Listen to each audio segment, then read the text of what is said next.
2021년 7월 17일 토요일 새벽 예배를 하나님 앞에 드리겠습니다. 다 함께 사도신경으로 우리의 신앙을 고백하겠습니다.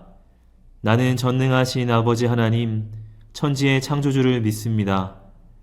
나는 그의 유일하신 아들, 우리 주 예수 그리스도를 믿습니다. 그는 성령으로 잉태되어 동정녀 마리아에게서 나시고 본디오 빌라도에게 고난을 받아 십자가에 못 박혀 죽으시고 장사된 지 사흘 만에 죽은 자 가운데서 다시 살아나셨으며 하늘에 오르시어 전능하신 아버지 하나님 우편에 앉아 계시다가 거기로부터 살아있는 자와 죽은 자를 심판하러 오십니다. 나는 성령을 믿으며 거룩한 공교회와 성도의 교제와 죄를 용서받는 것과 몸의 부활과 영생을 믿습니다. 아멘. 다 함께 찬송가 258장을 찬양합니다.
이 시간 다 함께 기도하는 시간을 갖겠습니다.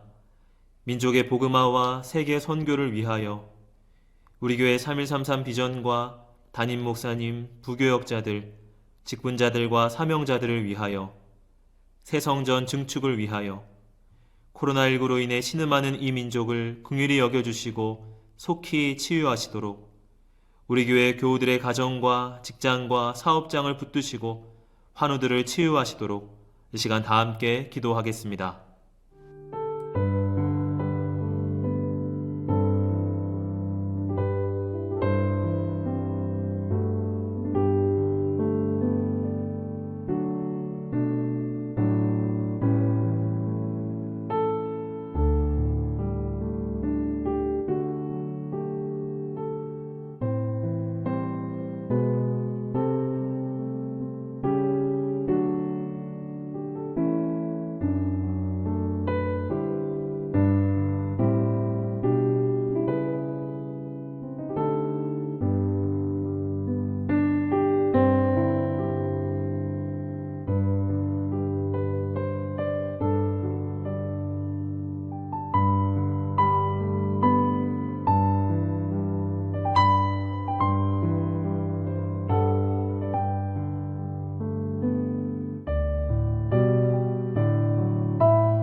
오늘 우리에게 주시는 하나님의 말씀은 창세기 40장 1절에서 8절까지의 말씀입니다.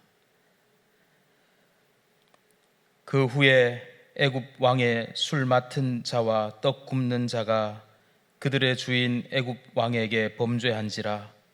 바로가 그 두 관원장 곧 술 맡은 관원장과 떡 굽는 관원장에게 노하여 그들을 친위 대장의 집 안에 있는 옥에 가두니 곧 요셉이 갇힌 곳이라. 친위 대장이 요셉에게 그들을 수종들게 하매 요셉이 그들을 섬겼더라. 그들이 갇힌 지 여러 날이라. 옥에 갇힌 애굽 왕의 술 맡은 자와 떡 굽는 자 두 사람이 하룻밤에 꿈을 꾸니 각기 그 내용이 다르더라. 아침에 요셉이 들어가 보니 그들에게 근심의 빛이 있는지라.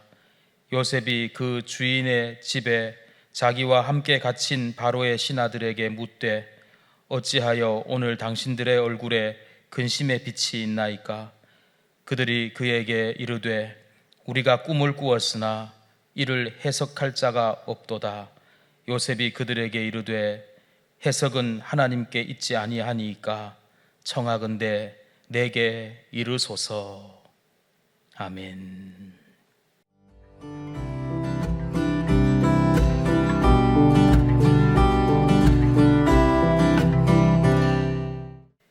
꿈이란 현상은 아직 현대과학에서 완전히 풀지 못하는 이상하고 신비로운 현상 중에 하나입니다. 잠을 자다 보면 밤에 깊은 잠을 자든 낮에 짧은 낮잠을 자든 잠자는 중에 어떤 때는 특이하고도 이상한 현상들을 꿈에서 겪습니다. 생시와는 다른 특별한 일들을 겪고는 하지요. 이상한 상징적인 모양이 나오기도 하고 어떤 사건이 일어나기도 하고 다양한 일들을 꿈속에서 겪습니다. 깨어보면 현실은 분명히 아닌데 무언가 기억에 남아있고 어떤 사건을 겪은 것 같습니다. 도대체 이 꿈의 실체가 무엇인지에 대해서 사람들은 고민을 하지요. 저도 목회 현장에서 여러 교우들에게 질문 받을 때가 많습니다. 목사님, 며칠 전에 제가 꿈을 꿨습니다 하고 꿈 이야기를 나열하고서는 이게 무슨 뜻일까요? 하고 꿈의 해석을 요구할 때가 있습니다. 어느 정도 꿈 이야기를 들으면 설명할 수 있는 꿈이 있는가 하면 또 설명하기 어려운 꿈도 있곤 해서 목회 현장에서 당혹스러울 때도 있습니다. 그렇죠. 우리 현상에는 여러 가지 꿈들을 겪고 살아가고 있습니다. 일반적으로 꿈에 대해서 크게 두 가지로 해석을 합니다. 하나는 생시 동안에, 살아있는 동안에 여러 가지 삶의 경험들에 의한 외부 자극들의 흔적으로 나타나는 연상작용일 뿐이다. 그래서 꿈은 별게 아니다, 무의미하다고 해석하는 부류가 있는가 하면, 또 다른 한편으로는 근대 과학 학문적 방식을 동원해서 꿈에 어떤 의미를 부여하려고 합니다. 그것을 학문적으로 가장 먼저 도입한 사람이 프로이트란 박사죠. 현대 정신분석학의 아버지라고 할 수 있을 텐데, 사람의 꿈을 사람의 소망의 발로라고 보고 꿈의 내용은 그 소망의 완성이라고 봅니다. 그러니까 사람 속의 심리 에너지가, 무의식 속에 숨겨져 있는 심리 에너지가 꿈으로 발현된다, 이렇게 해석을 하는 거죠. 그래서 꿈을 가만히 보면 그 사람의 무의식 근저에 무엇가 있는지를 파악할 수 있다, 이렇게 해석을 합니다. 크게 이렇게 두 가지로 해석을 하는 것 같습니다. 한쪽은 무의미한 연상작용이라고 보기도 하고, 또 한쪽은 우리 속에 있는 무의식의 강한 발로라고 보기도 합니다. 근데 성경은 이 꿈에 대하여 종종 표현할 때가 있는데, 바로 성경의 표현의 의미를 오늘 우리는 좀 생각해 봐야 할 것 같습니다. 바로 꿈은 하나님께서 꿈을 통해서 당신 자신의 거룩한 뜻을 인간에게 계시하신 수단으로 쓴다는 것입니다. 다시 설명하면 인간의 측면에서 보면 초자연적인 현상이지요. 우리 인간의 어떤 방식으로 설명하기 어려운 어떤 의식작용이 일어난다는 겁니다. 그 꿈의 현상을 통해서 하나님께서는 한 개인이나 국가나 그리고 어떤 사건에 일어날 일을 미리 보여주고 이 땅 역사에 어떻게 개입하시는지를 보여주는 그런 것으로 사용하시는 겁니다. 인간이 꾸는 꿈 중에 이렇게 하나님이 하시는 일을 알리는 계시적 사건이 있다는 것을 성경은 몇몇 장면에서 보여줍니다. 우리 잘 아시는 대로 선지자 다니엘 시대에 느부갓네살 왕이 꿈을 꾸지요. 거대한 신상이 뜨인 돌에 의해 가지고 부서지는 꿈, 역사의 시대 변화를 계시하는 꿈이 있었습니다. 요셉과 마리아의 수태고지의 꿈도 있습니다. 인류의 구원자 되시는 예수 그리스도가 동정녀 마리아에 의해서 태어나게 될 것을 꿈으로 계시하기도 하셨지요. 하나님께서 이 땅 역사에 어떻게 개입하시는지, 한 나라의 역사 속에 어떻게 개입하시는지, 인류 역사 속에 어떻게 하나님 일하시는지를 꿈을 통해서 보여주시고는 했습니다. 오늘 본문에 등장하는 꿈 이야기도 그런 중요한 꿈 이야기 중에 하나입니다. 오늘 본문은 사실 요셉이 자기의 일생을 통해서 경험한 세 가지 꿈 사건의 두 번째 사건입니다. 요셉은 특별히 세 번에 걸쳐서 중요한 꿈을 꾸는데요. 첫 번째는 아버지 집에서 자랄 때 곡식단과 하늘의 해와 달과 별들이 자기에게 절하는 꿈을 꾸었습니다. 두 번째, 오늘 본문에 등장하는 꿈의 해석도 나오죠. 바로의 술 관원장과 떡 관원장이 꿈을 꾼 것을 해석하는 장면 나옵니다. 또 세 번째 장면은 바로 왕의 꿈을 해석하죠. 바로 왕이 살진 암소가 파리한 소에게 먹히게 되는 꿈, 그리고 알찬 이삭이 마른 이삭에게 삼키워지는 꿈을 꾸고서 그 꿈을 요셉에게 해석을 맡겨서 해석을 하게 됩니다. 두 번째, 세 번째 이 꿈들은 바로 어떻게 보면 첫 번째 꿈을 이루어가는 과정에 등장한 꿈이라 할 수 있습니다. 요셉은 흔히 하는 말대로 꿈의 사람이었습니다. 그가 어릴 때부터 꿈을 꿨고 그 꿈을 해석할 능력을 갖고 있었고, 그리고 다른 이들의 꿈을 해석하며 하나님께서 어떻게 일하시는지를 볼 줄 아는 사람이었던 것입니다. 오늘 본문에 등장한 대로 술 맡은 관원장의 복직과 떡 맡은 관원장의 죽음은 꿈대로 그대로 이루어집니다. 근데 중요한 것은 바로 그 꿈을 요셉이 해석을 해냈다는 뜻이죠. 요셉이 꿈을 해석하여 애굽의 바로왕 앞에 등단할 수 있는 기회가 생깁니다. 결국 또 바로왕의 꿈을 해석함으로 애굽의 총리가 되는 자리에 나아갑니다. 이것이 어느 방향으로 전개됩니까? 결국은 어릴 때 꾸었던 꿈, 곡식단이 자기에게 절하는 꿈, 하늘의 해와 달과 별들이 자기에게 절하는 꿈이 이루어져 가는 과정이었던 거죠. 그렇습니다. 요셉의 꿈의 이야기를 통해서 오늘 우리가 묵상하게 되는 중요한 주제입니다. 바로 우리의 삶에는 하나님께서 이루시려고 하시는 꿈이 있어야 합니다. 자고 일어나면 사라지는 꿈 말고요.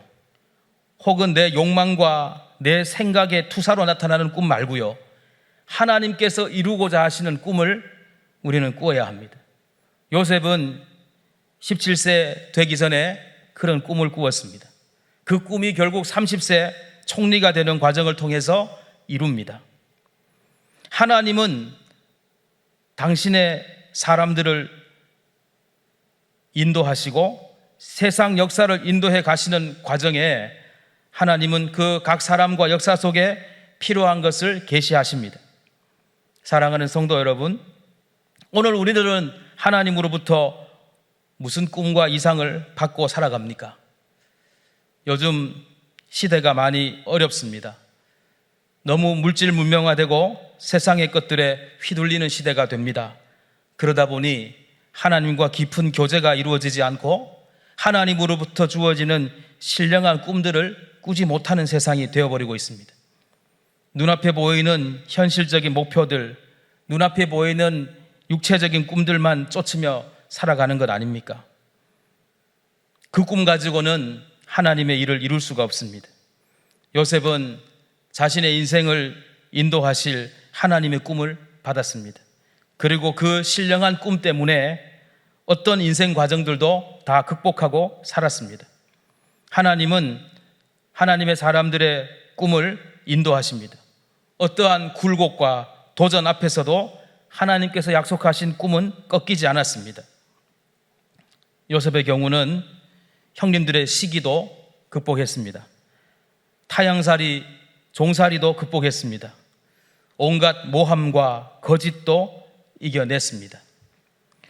당대의 대제국의 총리가 되어서도 너끈히 그 맡겨진 역할을 감당하며 하나님 앞에 또 시대 앞에 귀히 쓰임 받았습니다. 바로 요셉의 꿈이 이루어져 가는 것이죠.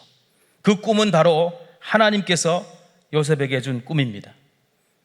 곡식단과 별들과 해와 달들이 절하는 것이 무엇을 의미합니까? 바로 영적 장자권을 의미하는 것이죠. 그는 육체적으로는 야곱의 11번째 아들로 태어나서 위로 형들이 열이나 있기 때문에 장자가 될 수 없습니다. 하지만 영적으로 하나님께서는 요셉에게 축복하셨습니다. 그리고 그 앞에 모든 형제들과 가족들이 절하게 만들었습니다. 그것은 형제들이 육체적 굴복을 의미하는 게 아니라 요셉의 후손들을 통해서 이스라엘 민족을 번창시키시고 나라의 기초가 되게 만들 것을 약속하신 것이죠. 결국 요셉은 에브라임과 므낫세 두 아들을 통해서 그 일을 이루어내게 되지요. 그렇습니다. 사랑하는 성도 여러분, 오늘날 우리 시대에 하나님의 꿈을 꿀 수 있기를 바랍니다. 하나님께서는 노인에게도 꿈을 준다 했습니다. 젊은이들에게는 이상을 준다 했습니다. 남종이나 여종에게 신령한 것을 부어주신다고 약속하셨습니다. 오늘 하나님의 사람들, 여러분들에게 하나님의 꿈이 주어지는 한날이 되기를 바랍니다. 어떤 인생의 굴곡과 도전도 꺾을 수 없는 하나님이 약속하신 거룩한 꿈이 주어지기를 바랍니다. 요셉이 꾸었던 꿈과 같은 거룩한 꿈을 꾸고 하나님께서 이룰 역사를 이루어가는 하나님의 사람들로 세워져 갈 수 있기를 바랍니다.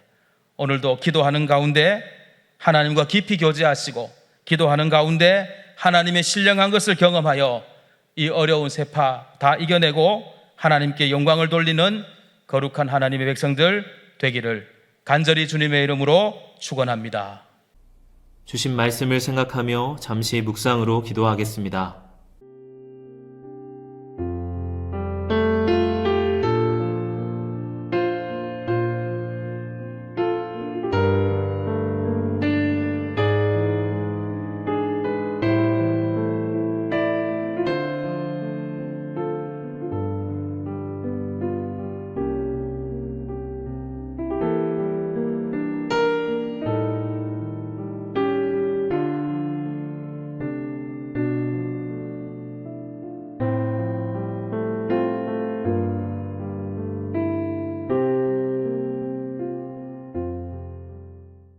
다 함께 주기도문으로 예배를 마치겠습니다.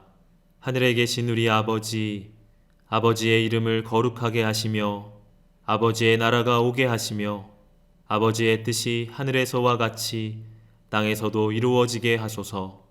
오늘 우리에게 일용할 양식을 주시고 우리가 우리에게 잘못한 사람을 용서하여 준 것 같이 우리 죄를 용서하여 주시고 우리를 시험에 빠지지 않게 하시고 악에서 구하소서. 나라와 권능과 영광이 영원히 아버지의 것입니다. 아멘.